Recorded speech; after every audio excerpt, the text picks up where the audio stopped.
All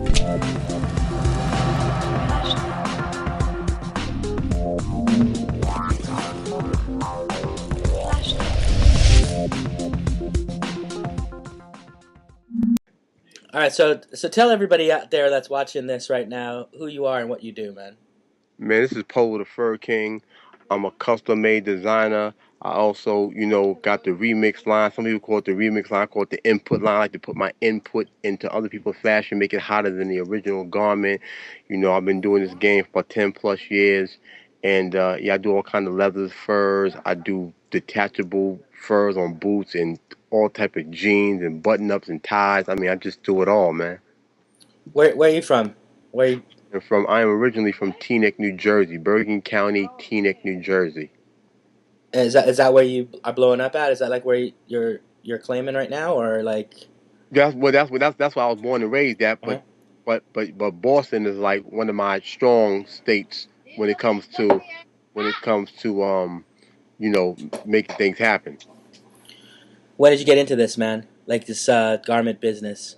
I got into it in about '98 as far as my company, which is Exclusive Fashion and Furs. But then I got into my custom clothing line about 2003, 2004.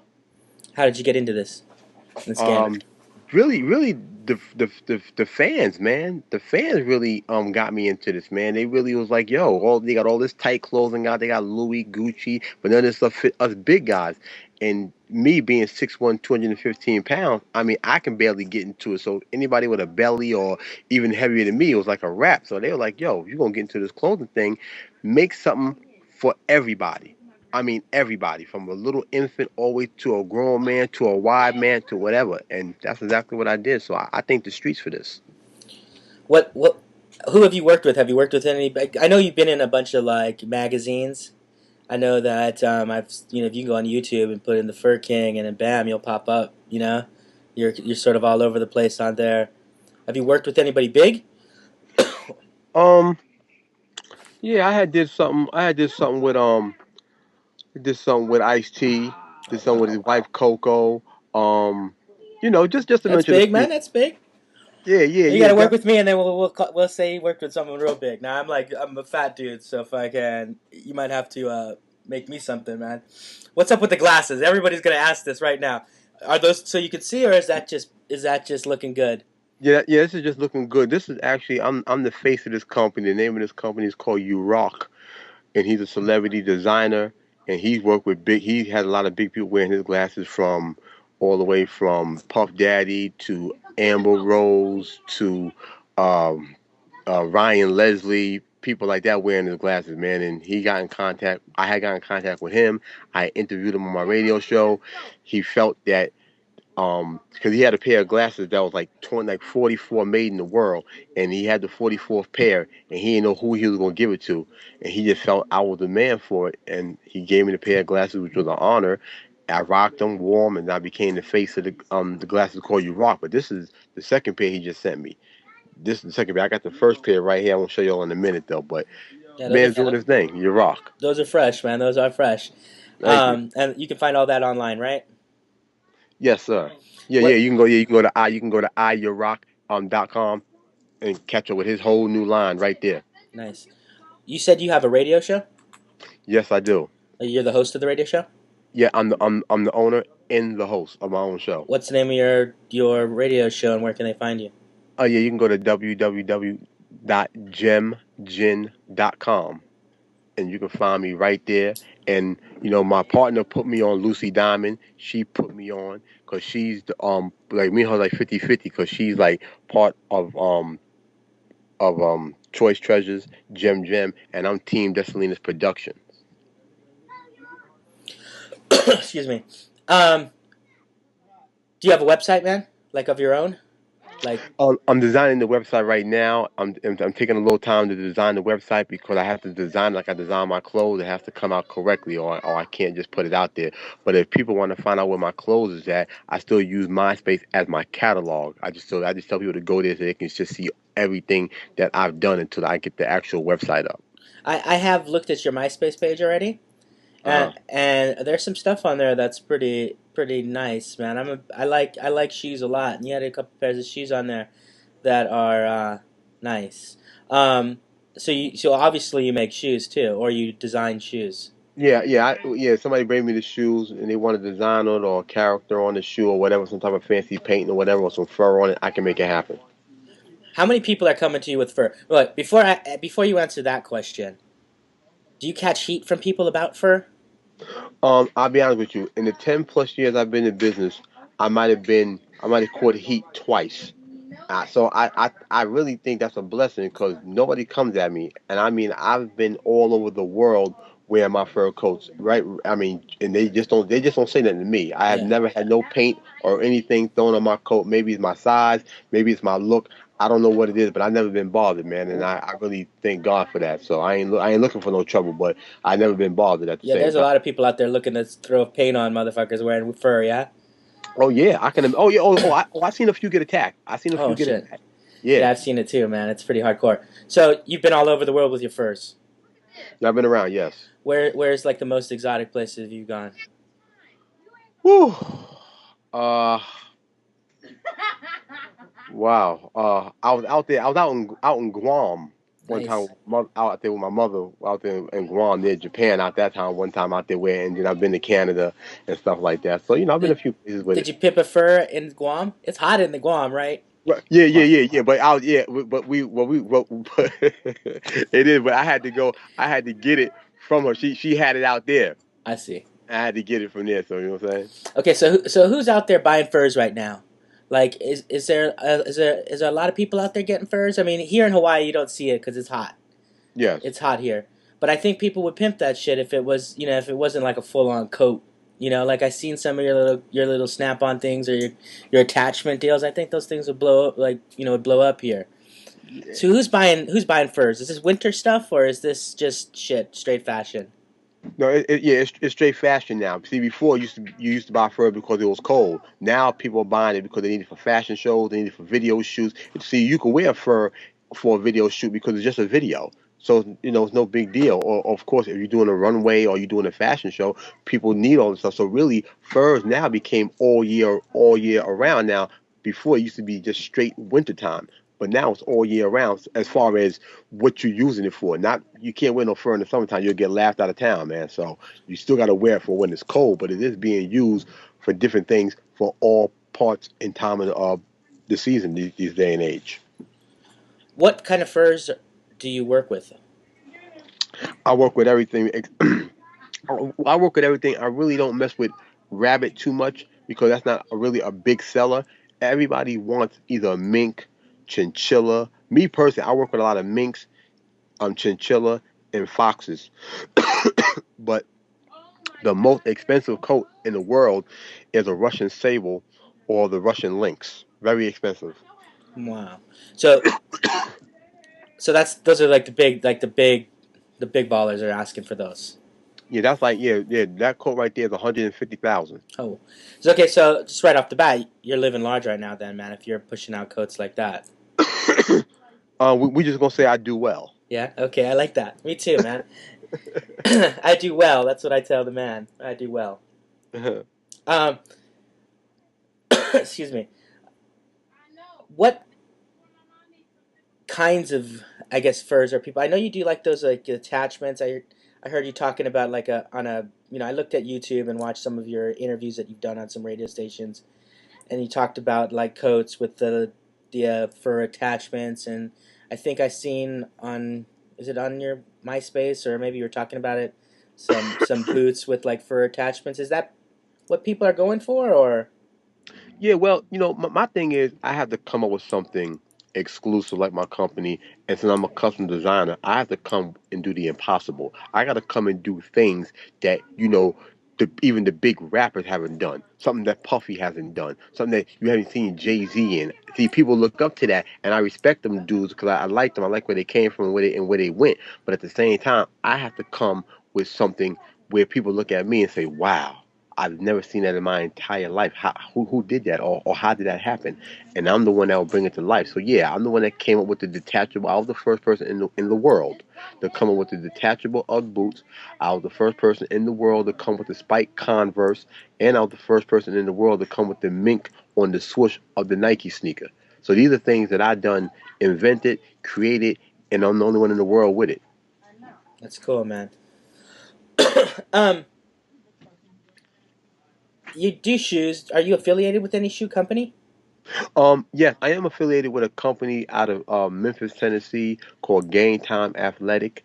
They had sponsored me about 4 or 5 years ago, and the sneaker actually is like the Nike body of a Nike, but it has an M on it for Memphis. But the name of the company is called Game Time Athletic, and I've been sponsored with them for about the last 5 or 6 years. So So, are you designing those shoes, or are you just they just give you shoes? they just give me the shoes. I just sponsor them, wear them, and bring that money to them. And it's a good thing. It's a good look. What like in most, in every profession, I guess there's a lot of people that do the thing. Like I do this show. There's a group of people that do shows, and some of them, you know, aren't as good, or some of them are better. It is that the same thing in the garment industry? Are there some people out there perpetrating like they know what they're doing? Like, are there people trying to be like you and failing? Yeah, Yeah. it is because a lot of people really don't understand. A lot of people try to like buy the garment and then do tricks to the garment. I don't do that. If you want it from scratch, I do it from scratch. If you bring me a garment, like I said, I'll put my input into it and make it hotter than the original designer. But you got a lot of people out here that's trying to do what I do, but they just can't do it. And then you got some people that try to get around me because they might be, I guess they don't want to mess with me, or I might be too expensive, and I'm fine with that. But every time you try to get around me and then you show me what you did, I have to wind up refixing the person's mess anyway. So you might as well just come to me and get it done right the first time, and we ain't got to go through this. So, Are there any designers out there that motivate you to do what you do or do better? I mean, uh, yeah, yes. I love Ralph Lauren is my favorite designer. That's how I got the name Polo. Since the sixth grade, I've been rocking Ralph Lauren, and I've been rocking Ralph Lauren all the way from now until then. And of course Giorgio Armani, Hugo Boss, Michael Kors, um, and Versace, just to mention a few. what do you think that designers like that think of what you do? Because a lot of them aren't working in fur. They're a lot of them probably would be like anti fur, right? Or no? I'm not too sure. Michael Kors deals with furs. Uh huh. Yeah, Michael Kors definitely deal with fur. Ralph Lauren never dealt with fur that I know of, or Versace or whatever the case may be. But I have seen a few of them people wearing furs. So them particular people, I can't say they got anything against, animals. I don't know about the rest of the designers, but Yeah. there's a lot of designers out there using fur. Though. A lot of designers out there using fur. It's just that I'm just a custom designer. So when I do things, I have the option to really use these things all the way around the board and get away with it. Do you sew? Do you do all that, or do you just No, design? no, I just design on the top of my head. I can't draw or sew. So everything that you saw on my MySpace and everything else, that's the vision that I have on the top of my head. It's hard to explain to how I just come up with these things, but it does, and it's a blessing, man. So I was blessed So with so that. you have a team of people then. Like, so you say, okay, someone comes in with the garment. Say I came in with like a jacket that I wanted you to do up real nice, and you would come up with it in your head, and then you would sit down with like somebody and say, okay, this is what I'm thinking, Yeah, well, make it happen. I do have a designer. I mean, I do have a tailor. That's the only person I don't have a team of people. It's just me and my tailor. If I get an idea 3, 4 o'clock in the morning, I'll call him up. This is what I got. He'll draw it. I'll look at what he draw. Then he'll sew it, put together, and it'll come out exactly the way I told him on the phone. That's hot. Do you have like a waiting list of people like wanting to get stuff? Like, it must be hard if it's just you two to make shit happen like that. Yeah, well, what I do is, just to be safe, man. I always tell people that it takes about 2 weeks to finish something. So, but it might take me really 3 or 4 days. But I say 2 weeks because I might have, like you said, 15, 20, 30 other people in line. And I got to make sure everybody's product is definitely on point. when I say that. So I got to give myself, breathing room just so I don't get caught slipping. Right on. I went to Twitter, and I go to Twitter, I go to Facebook, and I ask my followers, fans, whatever you want to call them, to give me questions that I should ask people that I talk to. I don't give them specifics. I don't say, hey, I have the Fur King on. What do you want to ask them? I just ask for general questions, and I like to hit up people that I interview with these questions. You want to answer some of those? Yeah, let's do it. All right, they're ridiculous because it's from the internet, but who cares? First one: are bumper cars necessary? The ride, like bumper cars. I mean, when I go to Great Adventures, that's one of my favorite rides. I jump on the bumper cars, so I mean, yeah, I guess they're okay. Yeah, I like them too. What is your opinion on this whole Dancing with the Stars phenomenon? Um, wow. I mean, it's showing a different side of them. It's showing that they're not just uptight. They're just Hollywood. They're human just like us, and I mean, of course, there's more exposure for them and stuff like that as well. But if that's what they want to do and entertain us, and we watch it, I mean, hey, I'm all for it. Right on. Who's your favorite hip hop artist? Ice Cube. Who? Good answer, by the way. Thank you. Who? Just this isn't a Twitter question, but now that you said that, I want to ask you this: who do you think is the most underrated hip hop artist out there? Az. All right. Back to the Twitter questions. What's your favorite alcoholic beverage? Ciroc and lemonade. Have you ever been so drunk that you fell down? And if so, how recent? Never. Never. I fall down a lot, bro. Unicorns, are they really that cool? They're all right. Yeah. They're okay. They're okay. What's the weirdest thing about you? Uh, uh, the weird thing about me is the weird thing about me is when I'm designing. When I take my 3 hour walks and I'm kind of talking to myself when I'm designing, and people might walk by me like, "What's wrong with him?" But really, I'm just really designing, trying to get my career together. So that's probably one of the weirdest things about me. Right on. And the last Twitter question: what excites you? Motivation, man. Motivation. People that are really about their business and really doing things and really getting it together. That's what really motivates me. People like yourself, man. People that got this show together that's granting me, an opportunity to be seen in other parts of the world. But people like you, there is no me. So it's people like you and people that's doing things that motivate me. Right on.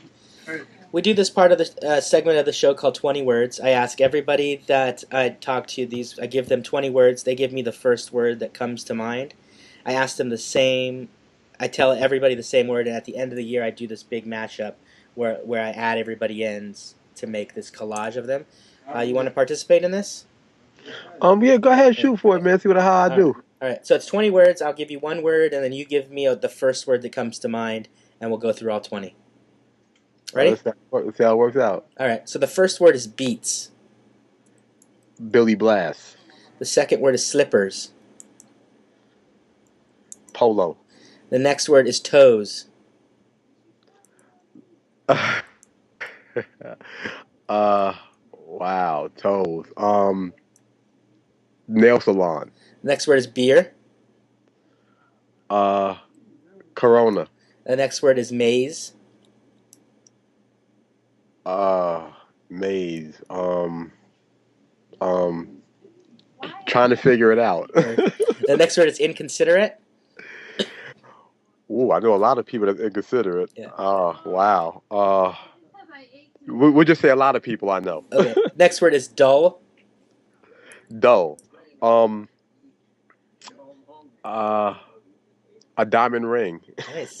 Nice. Sushi. Eat it late at night. Right on. The next word, clearance. Yeah. Well. We just did that before the show started. We got clearance to put this on the internet. Next word is soup. Vegetable. Next word is dirty. Money. Next word is whisper. Whisper. Be quiet. I don't know. The next word is missed call, like when you miss a call. Oh, missed call. Um, missed call. Wow. Missed call. Um, well, call with a number so I can call back. All right. Next word is 11. 11. Building 11. iPod. I don't have one. Nose. Uh, nose. Mouth. One way. Like a Nextel two-way. The next word is education. We all need that in school. Nice. Next one is ceramics. Ceramics. Tile. And the last word is Ronnie Rucker. I like this dude. I like this dude right here, Ronnie Rucker. I like him. Right on. Well, that was the 20 words. Thanks for playing that, man. And I went at the end of the year. I'll make sure to send you a copy of that when I put it all together. Okay. Before I let you go, a couple things. Do you want to do a bumper for me? One of those. Hey, this is the Fur King. You're watching Beneath Everything with Ronnie Rucker. Yes. All right, feel free. Hey, this is your boy, Poe the Fur King, aka P. Did It, man. I'm on live right now with Ronnie the Rucker of Beneath Everything. And if you're not on, then you ain't everything. Poe the Fur King, P. Did It. Nice. And then we'll put that on a grip of shows, and every time I put it on, I'll put your MySpace or your Twitter underneath it and stuff like that. Um, last thing before I let you go, is there anything that you want to say that you want the world to know, or anything else you want to add? Yeah. I want to just say, man, thank you to Beneath Everything for granting me this. Because once again, without people like you, there is no me. I mean that, and I want to thank the whole Twitter and the MySpace and everybody who came through and really made me very successful at what I do and very very encouraging with things I do. I definitely want to shout. I can give some shout outs, right? Well, you can give whatever you want, man. Okay, man. Yeah, I want to give a shout out to my homegirl Lisa Green, and you can find me over there at amethystmusicnews.com. I've been in her issue of her magazine. Go check me out over there. Um, Definitely shout out to Billy Blast. We're doing a book too. We got a book coming out. I can't talk about the title of the book right now, but we definitely got a book coming out, and the documentary is coming out next year. So look out for that. Shout out to Joey Pickney. He's an award book winner. He's the one that's putting my book together for me. I want to shout out K for Rest Entertainment. That's my boy right there. He's doing his thing. Shout out to my manager Chase Million. Shout out to Denia Design for you. She did this bracelet right here. I don't know if y'all can see the bracelet that she did for me right here, but this is what she did for me. So shout out to her for that. I want to shout out to my people, Robot and Bruceland. They done did this bracelet right here for me. I know you like that, Ronnie. Yeah, it's tight. Yeah, that's real tight right there. So shout out to Robot and Bruceland for that. And I got shout out to Urban Closet. This is where I'm at actually doing it right here at the Urban Closet, live right here. And I got to shout out You Rock for giving me the glasses, man. I'm the face of You Rock right now. It's going down real big. And shout out to Lucy Diamond. That's my partner. She's my favorite white girl in the whole world. She's holding me down. And she actually did this shirt right here. See, that's the Team Dessalina's right there. That's the Team Dessalina's shirt right there. Production right there. She actually did the whole shirt for me. It's crazy. And we just did the shirt. And this is the new T-shirt line that's coming out. So look out for that. And wow, who else, man? Who else, man? Shout out to G. My barber keeps me lace, keeps me tight with the haircut. So we just rocking, man. I'm just very happy, man. But definitely go check me out. I'm all over the place, man. Um, my new Varsity line is coming out in November. The new website is coming out in November, and just look out for me, man. Keep seeing more and more of it, man. It's going down big time. Right on. And one more thing. Mhm. One more thing. Yeah, one more thing. This right here. This right here is Rad Rock Rockers. This is a DVD that ADA Sebastian Films. He done made me associate producer of this tape right here. You can go find this everywhere. Shout out to K for Rest and LG from the Bay. They did the music behind it. LG is signed to my company. Bosses that meet bosses, and K Forest is a beat maker of his own company, but he's a manager of my company as well. And they did the soundtrack to this movie right here. And shout out to Lucy Diamond for putting the whole thing together. So it's just real crazy right now. So I'm very excited about this. This came out about 2-3 months ago. So people go check this out, man. Poe the Fur King, is doing a lot of different things and making things happen, man. So, you know, get with me, man, and you'll see what it looks like, man. Rad Rat Rockers. Nice. Well, I got to move on to another interview, sir. If I really appreciate you for being on the show. Oh man, I thank you for having me, I'll man. give For you real.